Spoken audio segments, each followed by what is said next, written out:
Hi, and welcome back to the channel. My name's Rick the Melon, and I work for Dream PC. I just wanted to take you through this week's news for the PC industry and keep you up to date with what's been going on. Let's get started.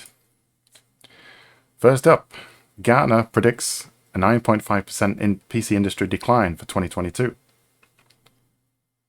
Market researchers and analysis outfit Gartner has published a gloomy set of predictions about the fate of the PC industry in 2022. It headlines the report by highlighting an expected 9.5% decline in PC shipments globally by the end of the year. Like the downbeat predictions published by IDC 3 weeks ago, Gartner cites inflation, war, and supply chain disruptions for the PC industry's misfortunes.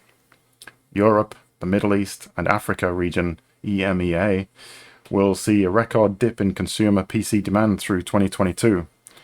The EMEA, with its proximity to Russia and Ukraine, has seen consumer confidence hit particularly hard, and we also see this reflected in local currency valuations, which makes largely imported products like PCs more expensive.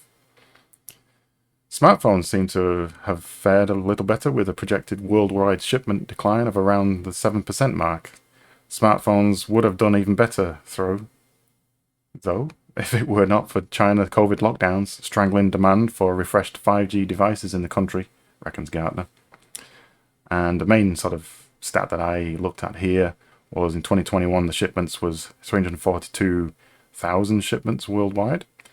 And in 2022, the shipments has gone down to 310,000 shipments worldwide. And that's the decline of the 9.5% figure that they've got there. Yeah, so it's not been a great year so far for PC sales and graphics card issues and things like that.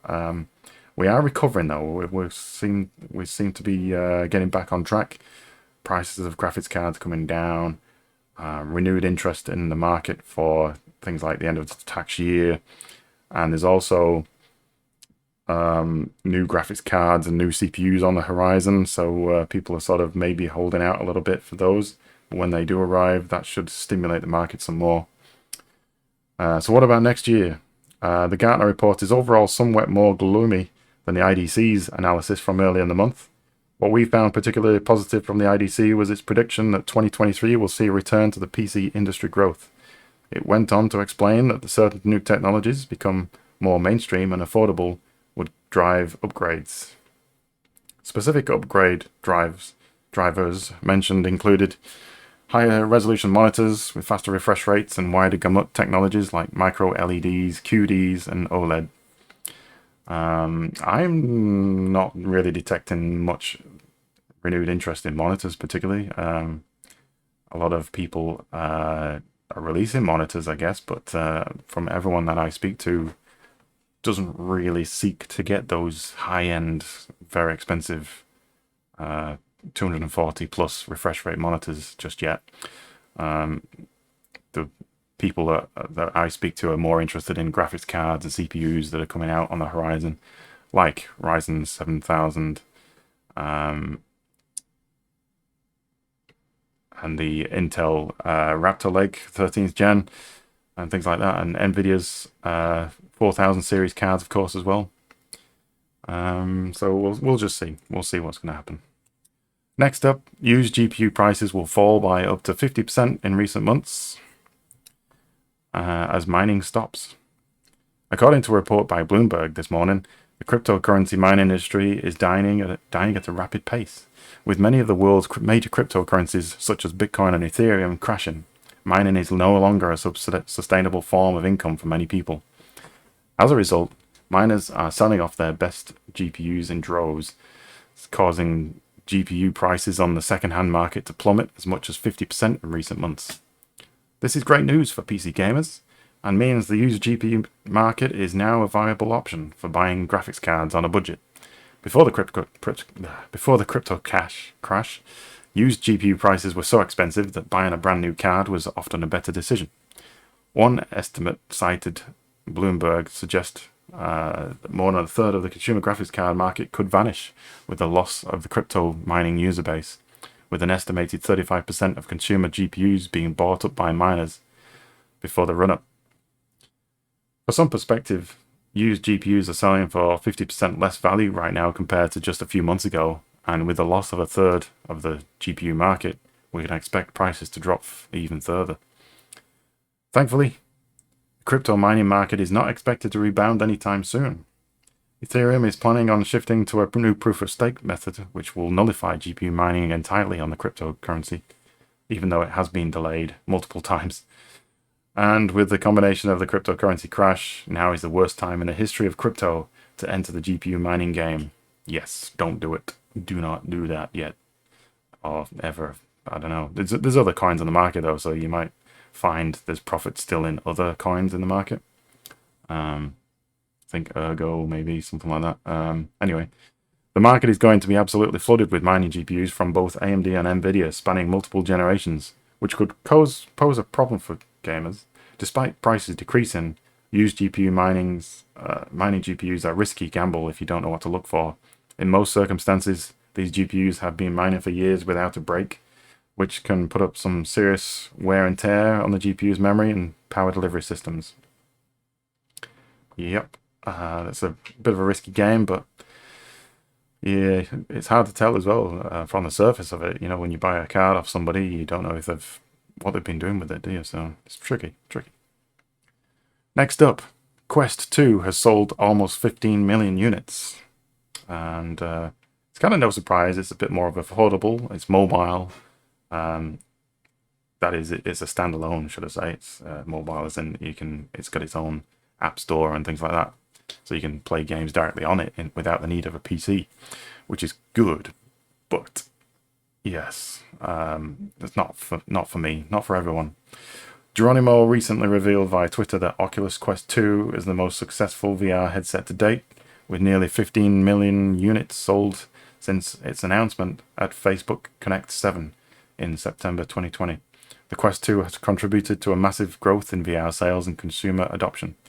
Speaking of consumer adoption, VR sales reportedly grew by a significant 97% in 2021, and even more staggering 242% in just this past fiscal quarter.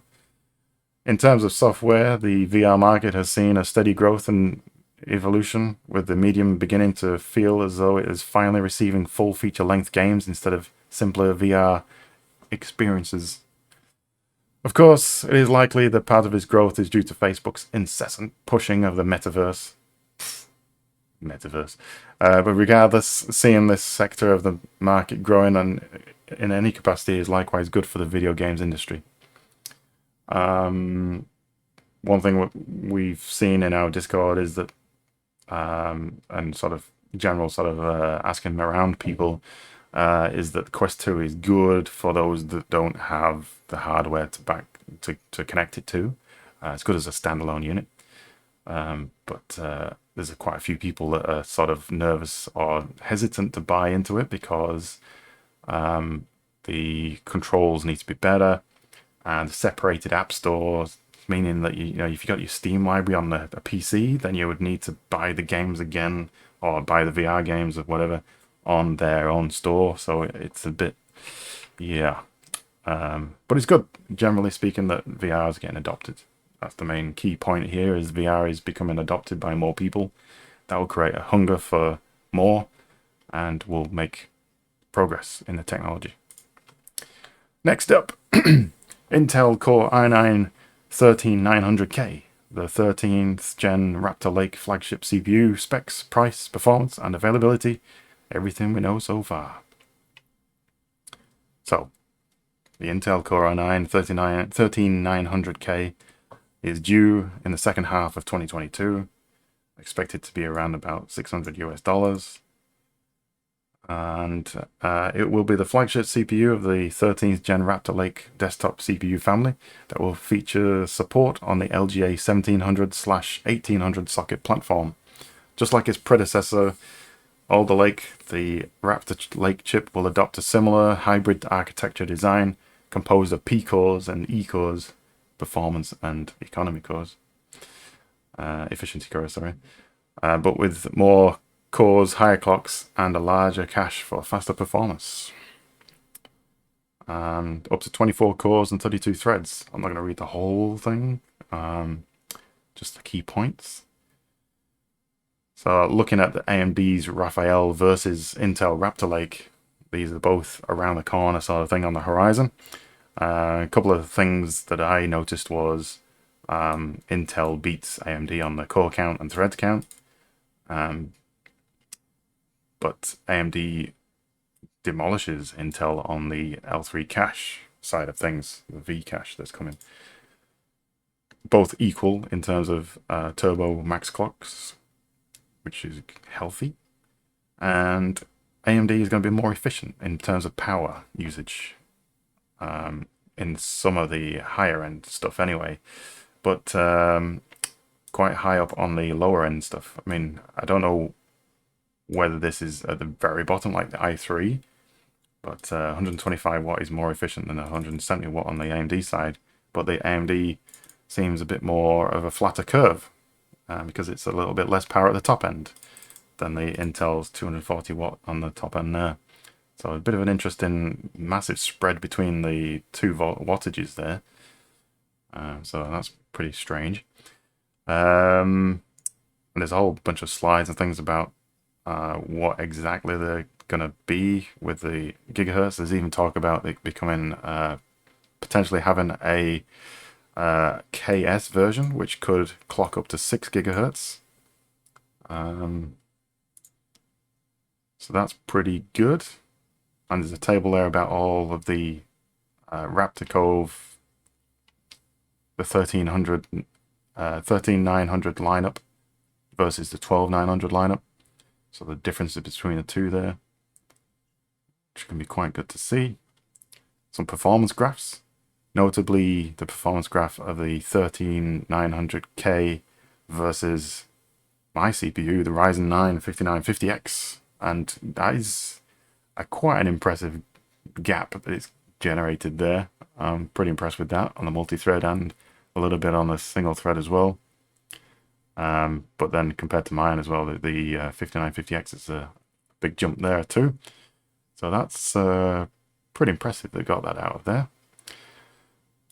Okay, next up, gamers start embracing Windows 11, according to Steam data, sorry. The new Steam hardware survey data is out, covering the month of June 2022.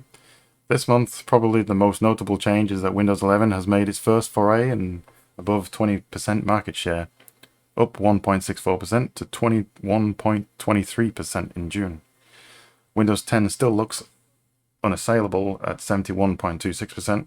However, the drop of 2.63% is quite a significant one.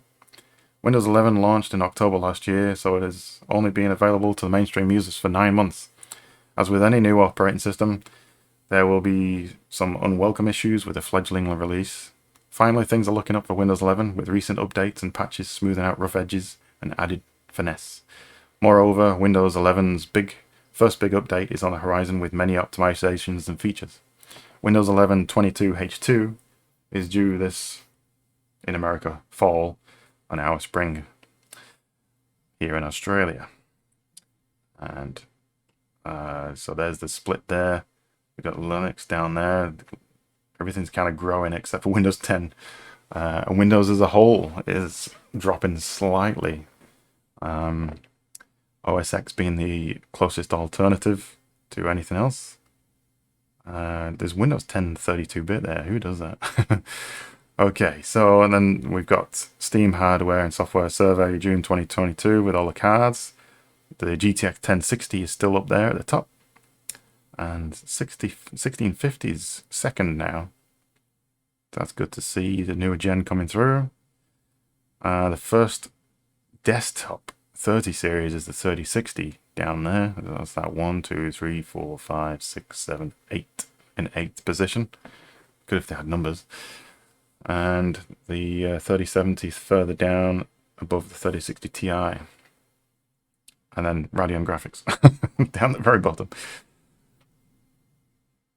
And then we've got a 69% Intel CPU is that a CPU? Yeah, CPU processor, yeah. So that's the CPU percentage there versus the nearly 31% of the AMD. So that's very weighted one way, isn't it? And it's lost a bit of ground to Intel this June. According to the latest survey, Steam users have been warming up to Windows 11.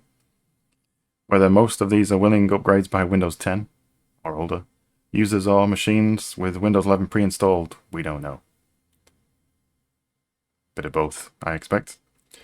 GeForce GTX 1060 is holding steadily to its top place, with the only likely challenger in the coming months probably the GeForce GTX 1650. AMD had been chipping away at Intel's lead in the CPU stakes for several months, but Intel pulled back some share last month, quite a bit. Intel retains over 2/3 of the market share. What impacts will Raptor Lake and Ryzen 7000 have? Stay tuned.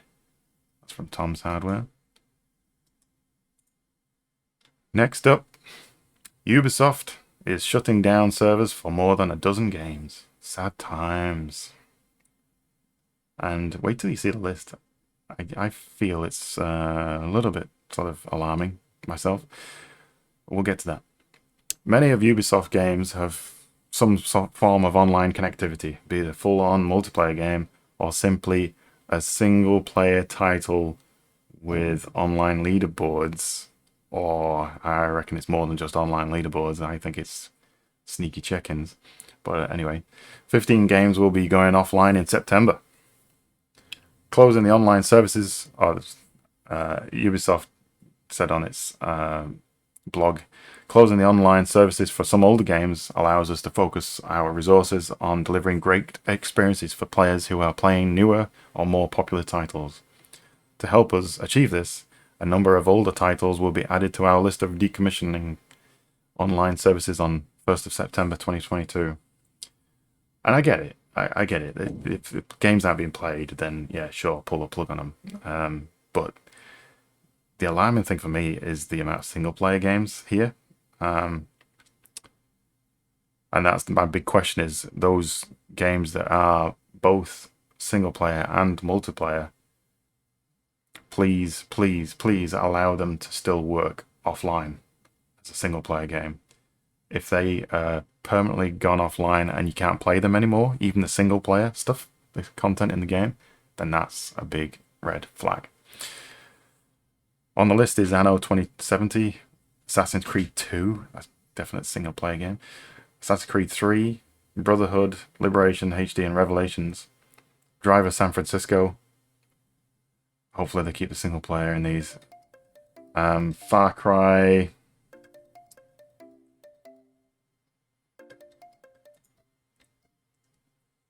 3, Ghost Recon Future Soldier, Prince of Persia, The Forgotten Sands, Rayman Legends, Silent Hunter 5, Space Junkies, Splinter Cell Blacklist, and Zombie U. What this means, depending on the game, is that many multiplayer functionality is removed. You will be unable to link Ubisoft accounts in-game or use online features, and for certain games, installation and access to downloadable content, DLC, will be unavailable. Yeah, just triggers me a little bit. The single player games that are going offline, I hope they can still play the single player. Otherwise, bad Ubisoft. AMD rumored to expand AM4 Ryzen CPU lineup with new 3D V-Cache and low-end chips. There have been various rumors of what AMD is planning on with its AM4 platform now that the company has introduced its AM5 platform. The AM5 platform is the path forward, offering Ryzen 7000 CPUs with Zen 4 cores and DDR5 PCIe 5 support. But AMD knows that the vast majority of its user base won't be shifting to AM5 just yet. As such, AMD gave us a teaser of what to expect on the platform with its Ryzen 7 5800X 3D and several mainstream Ryzen 5000 options. Based on the latest rumors, looks like we are going to see more of that action come into the AM4 platform in the coming months. Greymon55 states that the rumors of AMD prepping not one but several Zen 3D products under the AM4 banner are true, and there will be more information coming this month. That was June 28 when he said that, so I don't know about this month, because that's right at the end of June, but in the next 30 days, maybe? It is possible that the next editions could be based on the Ryzen 5 5600X, Ryzen 9 5900X, and Ryzen 9 5950X.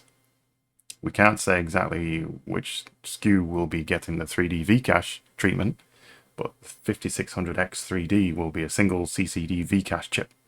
The Ryzen 9 parts will be theoretically feature dual V-cache CCDs. So that's cool. These 3D V-cache Ryzen 5000 CPUs will allow users on AM4 to have something new without the need to change their entire platform migrating to AM5. And again, another cool table that WCCF Tech has put together there, with all the details of those differences between the CPUs. Very good. Let's keep moving. Next up, Intel's 14th gen CPUs could arrive sooner after Raptor Lake, keeping pressure on AMD. This is bizarre. It just seems weird. Why would you release a CPU generation and then immediately make it obsolete with a new one? Okay. Meteor Lake CPUs reportedly on course for launch timeframe, that could cause AMD problems. Intel's 7nm chips, built on what is known as the Intel 4 process, and including 14th gen Meteor Lake processors, are back on track to hit volume production in the second half of 2022, according to a new report. That's good news for consumers, as Meteor Lake would be following hot on the heels of Raptor Lake, which isn't expected to debut itself until around October. It'd also doubtless be worrying news for AMD and its Zen 4 chips due later this year, which would swiftly be facing a new challenger. Although to be fair, by the time Meteor Lake emerges, AMD will likely have Ryzen 7000 models with 3D V-cache technology ready to carry the fight. Going back to Intel's potential launch roadmap, if we assume the time frame for Raptor Lake is correct at October, Meteor Lake potentially coming out at the end of Q1 in March 2023 would feel too close for the launch of a new generation. So either Q2 is the likely target for Meteor Lake, or maybe Raptor Lake will pitch up earlier than October. Indeed, past rumors have pointed out to a Q3 2022 launch for the 13th gen chips, likely September. On balance, we think Q2 2023 now seems most likely release after for the Meteor Lake, maybe with laptop chips coming in first. Laptop chips do generally come first. Always seemed a bit weird, but that's the way they go. Meteor Lake is expected to really push things forward with the benefits of that new process. It is good news, really, I suppose. UK CMA opens investigation into Microsoft's $69 billion Activision Blizzard deal. Back in January, Microsoft announced plans to acquire Activision Blizzard in a deal worth a record-breaking $69 billion. However, the deal is far from done, as Microsoft faces regulatory challenges.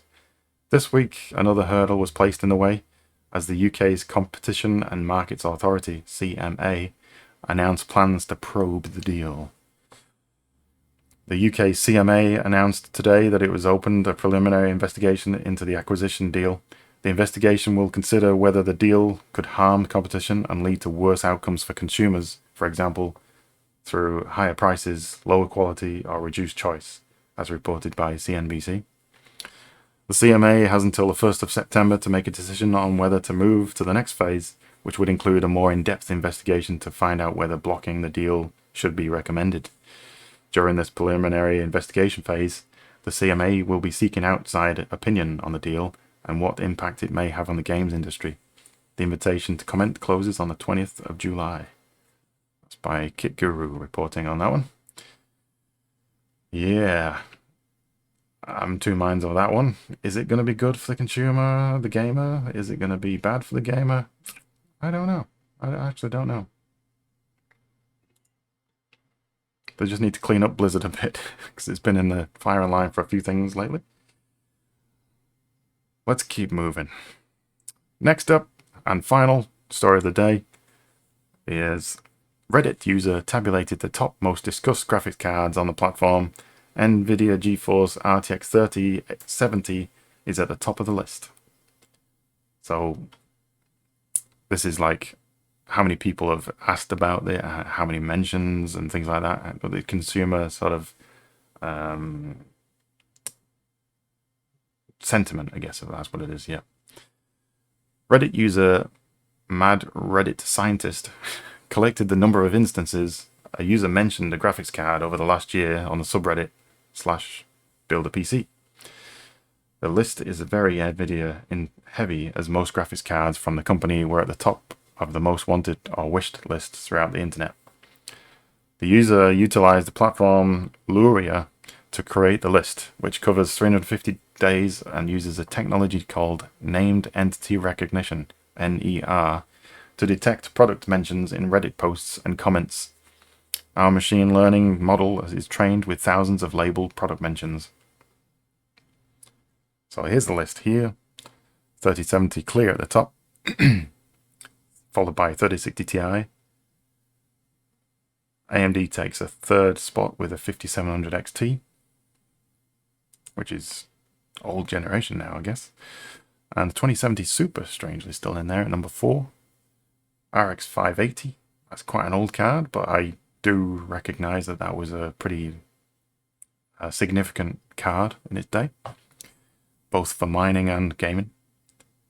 RTX 3080 is 6. 1080 Ti is still up there. Maybe people checking prices of things, you know, second-hand markets and whatnot. Could be a thing. No real surprise. I guess the good surprises, weird surprises. Number 14, GTX 970 is still mentioned above a 1060. Yeah, that's pretty bizarre, given that the 1060 is the Steam #1 graphics card. Pretty strange. You know, it is what it is. The NVIDIA GeForce RTX 3070 is favorite, with the RTX 3060 Ti being second on the list, and AMD following in spot number 3 with the AMD Radeon RX 5700 XT. Exactly what I said. Okay, that's the news for this week. Hope you enjoyed the video content, and if you do like it, please give it a thumbs up. If you don't like it, give it a thumbs down.